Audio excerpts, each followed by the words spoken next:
Dewa Obat Terkuat. Bab 81. Fang Zaitian menyipitkan matanya dan dengan lembut meletakkan cangkir tehnya. Hei, sepertinya aku harus pergi. Dia berdiri tanpa ragu-ragu. Tuan Xia, bisnis adalah bisnis, dan semua orang melakukannya demi kepentingan perusahaan. Saya rasa Anda akan membuat pilihan yang tepat. Fang Zaitian tersenyum dan berkata, secara pribadi, saya juga berharap bisa berteman dengan Tuan Xia. Di Tianhe ini, saya tidak berani mengatakan apapun. Selama Tuan Xia bebas, saya akan melakukan yang terbaik untuk menjadi Tuan Tanah. Pastinya, membuat Tuan Xia betah. Xia Yun tersenyum, berjalan mendekat dan berjabat tangan dengan Fang Zaitian. Bukankah kita berteman? Hahaha. Kedua pria itu tertawa bersamaan. Fang Zaitian tidak berkata apa-apa lagi, mengangguk dan berbalik untuk pergi. Dia meninggalkan kantor Xia Yun, dengan sengaja berjalan perlahan, mengeluarkan sebatang rokok di pintu masuk lift, memasukkannya ke dalam mulutnya, bersandar ke dinding, dan melihat ke pintu lift. Ekspresi arogan dan bangga di wajahnya sepertinya sudah muncul sejak lama. Ding! Lift telah tiba. Pintu perlahan terbuka, memperlihatkan Ye Qiansui dan Lin Yi. Fang Zaitian sepertinya sudah menunggu lama. Dia mengembuskan asap dan berkata sambil tersenyum, Tuan Ye, kebetulan sekali. Mendengar ini, Ye Qiansui tertegun sejenak. Dia bahkan lupa keluar dari lift. Mengapa Fang Zaitian ada di sini? Apakah dia datang ke Xia Yun dulu? Perasaan yang sangat buruk tiba-tiba memenuhi hati Ye Qiansui, dan hatinya tiba-tiba tenggelam. Tuan Ye, apakah Anda ingin bertemu Tuan Xia? Fang Zaitian semakin bangga saat melihat ekspresi kecewa Ye Qiansui. Aku baru saja selesai berbicara dengannya tentang masalah ini. Dia bebas sekarang, jadi cepat pergi.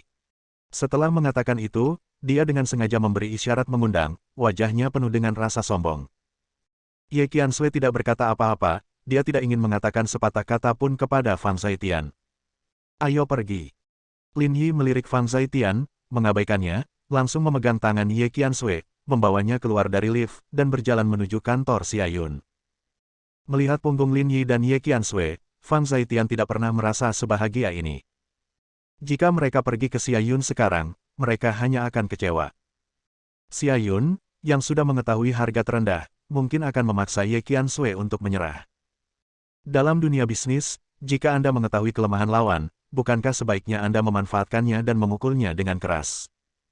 Ye Qiansui, kamu tidak seharusnya menyinggung perasaanku. Fang Zaitian membuang puntung rokoknya ke tempat sampah dan mencibir, aku menunggumu memohon padaku.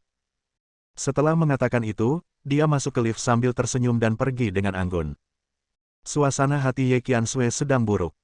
Dia tidak menyangka Fang Zaitian akan datang ke Xia Yun begitu cepat. Dia benar-benar ingin memaksa Ye untuk menghentikan proyek baru ini sepenuhnya. Segala sesuatu yang telah dipersiapkan tadi terganggu saat ini. Tiba.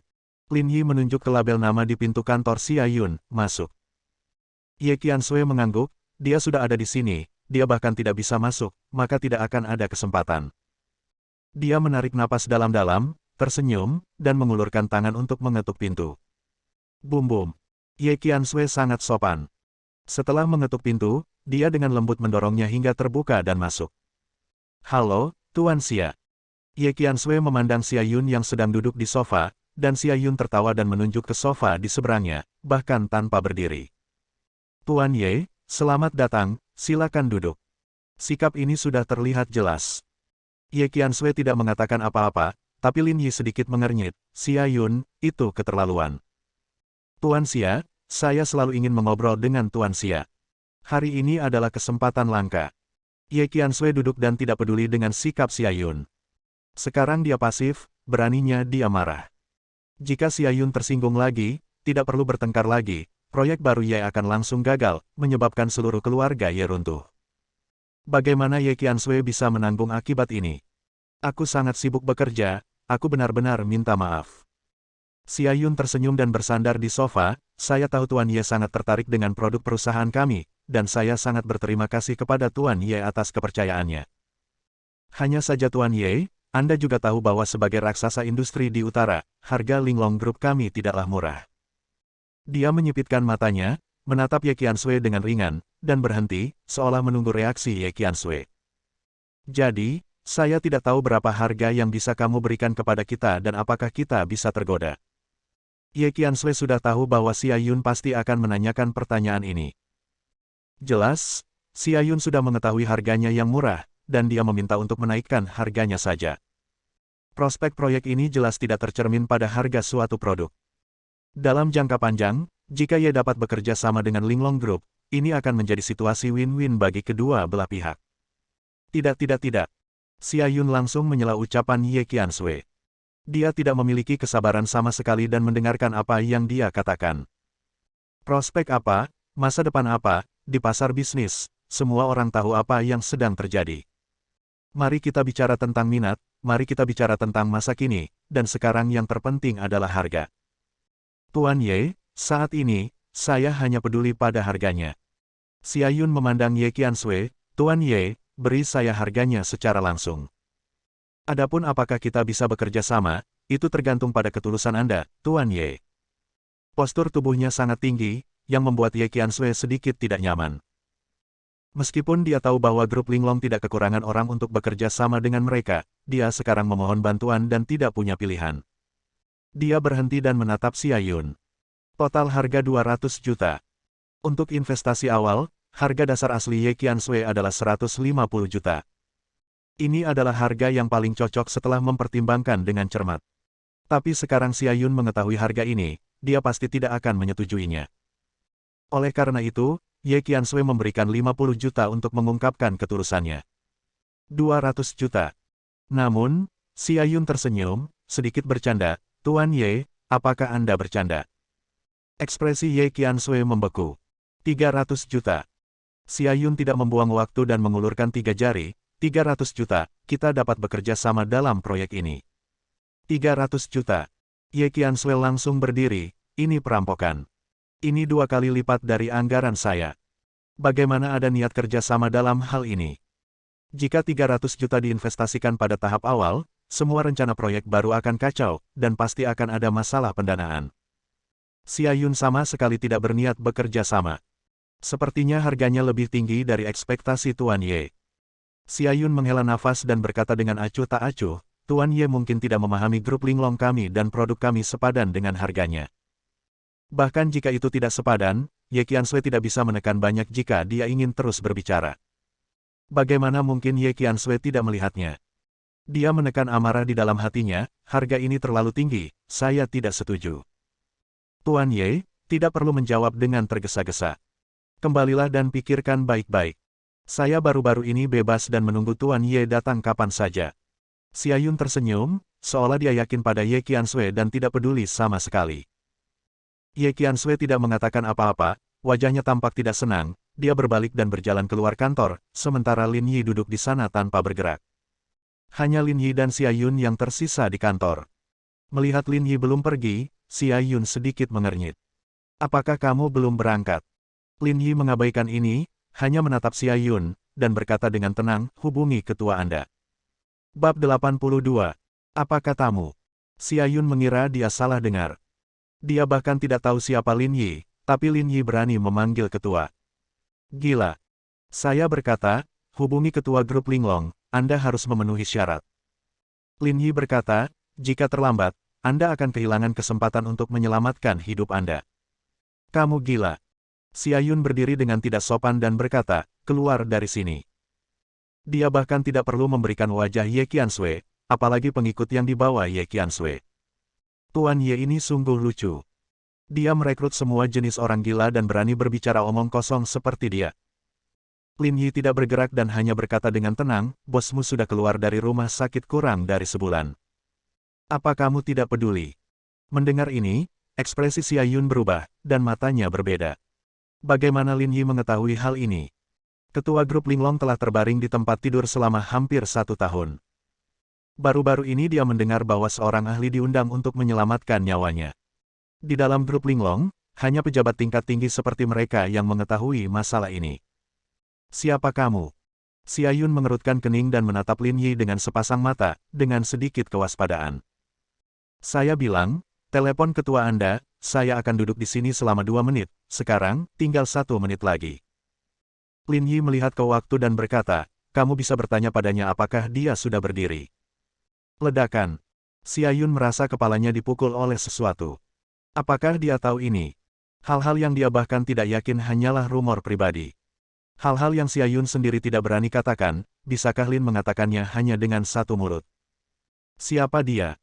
Ekspresi Xia Yun benar-benar berubah, dan matanya yang menatap Lin Yi penuh dengan kecurigaan dan bahkan sedikit ketakutan. Siapapun yang mengetahui hal ini pasti sangat mengenal ketua, dan bahkan mungkin memiliki hubungan yang sangat dekat. Tapi kenapa dia mengikuti Ye Qiansui? 30 detik lagi. Lin Yi mengingatkan. Xia Yun ragu-ragu selama 2 detik, lalu mengeluarkan ponselnya dengan curiga dan segera menghubungi nomor ketua. Meskipun itu hanya untuk menyapa atau melaporkan pekerjaan, tidak berlebihan untuk menelepon. Tapi kalau seperti yang dikatakan Lin Yi, kalau tidak melawan akan menyesal, maka akibatnya pasti serius. Siapapun yang bisa naik ke posisinya tahu untuk menghentikan semua risiko di buayannya, bahkan jika dia kehilangan muka, apalagi dia dan satu atau dua Lin Yi adalah satu-satunya yang ada di sini, dan tidak ada orang lain yang bisa melihatnya. Dudu. Telepon berdering. Xia Yun menatap Lin Yi sambil mendengarkan panggilan itu, sudah siap secara mental. Jika Lin Yi mempermainkan dirinya sendiri, maka kutipannya untuk Ye akan bertambah 100 juta lagi. Dia harus menekan Ye Qiansui dan menundukkan kepalanya. Ada apa? Panggilannya tersambung. Sebuah suara lembut datang dari sana. Rupanya, status Xia Yun di grup Linglong cukup bagus, setidaknya di hati ketua, itu cukup penting. Halo, ketua. Saya sudah lama tidak bertemu dengan Anda. Saya sangat merindukanmu. Saya rasa Anda baru saja pulang dari rumah sakit. Saya ingin menyapa ketua. Bagaimana kesehatan Anda akhir-akhir ini? Tidak buruk, kamu punya hatimu. Di ujung lain telepon, saya bisa mendengar senyuman. Jika suasana hati saya tidak bahagia dan santai, bagaimana saya bisa memiliki nada yang bagus? Xia Yun menatap Lin Yi dan ragu-ragu, ketua, ada seseorang di sini yang mengatakan dia mengenal Anda. Dia memintaku untuk bertanya padamu. Apakah kamu merasa lebih baik? Begitu dia menanyakan pertanyaan itu, Xia Yun menyesalinya. Bagaimana dia bisa begitu bodoh menanyakan pertanyaan pribadi seperti itu kepada ketua? Dia memandang Lin Yi dan tiba-tiba menjadi marah. Itu semua salah Lin Yi. Ada keheningan di ujung telepon yang lain. Xia Yun hampir bisa merasakan bahwa suasana hati ketua yang baik tadi tiba-tiba jatuh ke titik terendah. Seorang laki-laki berusia 60-an, belum lagi seorang laki-laki yang telah dirawat di rumah sakit selama hampir setahun dan disiksa oleh penyakit tersebut hingga menjelma menjadi manusia. Menanyakan hal ini pada diri sendiri bukan berarti Anda sengaja mempermalukan ketua. Xia Yun bahkan tidak tahu di mana kesalahannya, tapi dia benar-benar mendengarkan Lin Yi dan bertanya. Siapa namanya? Akhirnya terdengar suara di ujung lain telepon, tapi sepertinya tidak marah, melainkan sedikit bersemangat. Xia Yun tertegun sejenak, lalu menatap Lin Yi, siapa namamu? Mereka semua memanggilku, Yi Shen. Ada cahaya di mata Lin Yi. Suaranya tidak pelan, dan ditransmisikan langsung melalui telepon. Sekalipun dia tidak menyebutkan namanya, hanya suara ini yang terdengar di ujung telepon. Bang! Itu adalah suara telepon yang jatuh ke tanah, dan kemudian dengan cepat diangkat kembali. Itu kamu. Suara di ujung telepon bergetar. Xia Yun merasa hatinya bergetar. Apakah ketuanya bersemangat? Tapi hatinya tenggelam, dia benar-benar mengenalnya. Dan melihat reaksi ketua, Lin Yi di depannya pasti memiliki identitas yang tidak biasa, jika tidak, mengapa ketua pun begitu bersemangat? Waktu habis. Tapi Lin Yi tidak memiliki banyak kesabaran, dia melirik ke arah waktu, bangkit dan pergi tanpa mengucapkan sepatah kata pun. Xia Yun panik saat mendengar pintu kantor ditutup. Sampai jumpa. Suara di ujung telepon menjadi lebih keras, apakah itu Yi Shen? Apakah Yi Shen ada di sana? Saya selalu ingin berterima kasih kepada Yi Shen secara langsung, Yi Shen. Ketua, dia sudah pergi. Wajah Xia Yun menjadi pucat, seluruh tubuhnya mati rasa, dia pusing dan telinganya berdenging, seolah-olah dia telah jatuh ke dalam jurang yang tak terbatas. Mengapa Yi Shen pergi?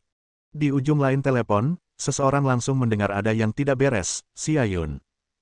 Apa yang terjadi? Jika kamu berani menyinggung Yi Shen, aku tidak bisa memaafkanmu. Xia Yun berkeringat seperti hujan, dan dia sangat panik sehingga dia tidak tahu bagaimana menjelaskannya.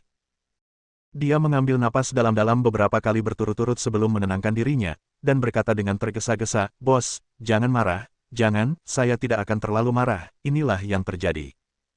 Petik 2. Dia buru-buru menjelaskan masalahnya. Tidak ada kabar di ujung telepon, tetapi dia dapat dengan jelas merasakan bahwa ketua sangat marah dan napasnya menjadi cepat. "Xia Yun, saya dapat memberitahu Anda bahwa orang ini adalah penyelamat saya. Dia menyelamatkan hidup saya." Kepala Xia Yun menjadi kosong karena keras. "Tahukah Anda betapa sulitnya mengundang dia? Saya kehabisan koneksi, menghabiskan banyak uang, dan menunggu selama setahun sebelum saya mengundangnya untuk mengambil tindakan. Sekarang Anda telah menyinggung perasaan saya hanya dengan beberapa kata. Aku belum sembuh total dari penyakitku. Kalau ditunda karena ini, aku tidak akan pernah memaafkanmu." Bang! Bibir Xia Yun memutih, dan seluruh tubuhnya sedingin gudang es.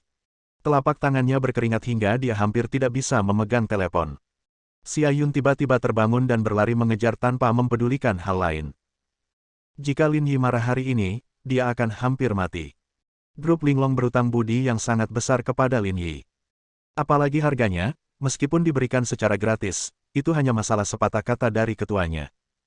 Dan pada saat ini, Ye Qianshui telah tiba di bawah, wajahnya sangat jelek, dan dia sangat lelah. Angin bertiup di wajahnya, sehelai rambut berkibar, dan melihat lalu lintas yang sibuk di jalan, Ye Qianshui tidak tahu bagaimana menggambarkan suasana hatinya. Dia berbalik dan melihat Lin Yi baru saja turun. "Ayo kembali." Dia berkata dengan lembut, seolah dia telah kehilangan kekuatannya. Lin Yi mengangguk. Saat keduanya hendak pergi, pintu lift terbuka di lobi. Xia Yun bahkan lari dengan sepatunya dan dengan cepat mengejar mereka. "Tuan Ye, kembalilah. Tuan Ye, kembalilah." Bersambung.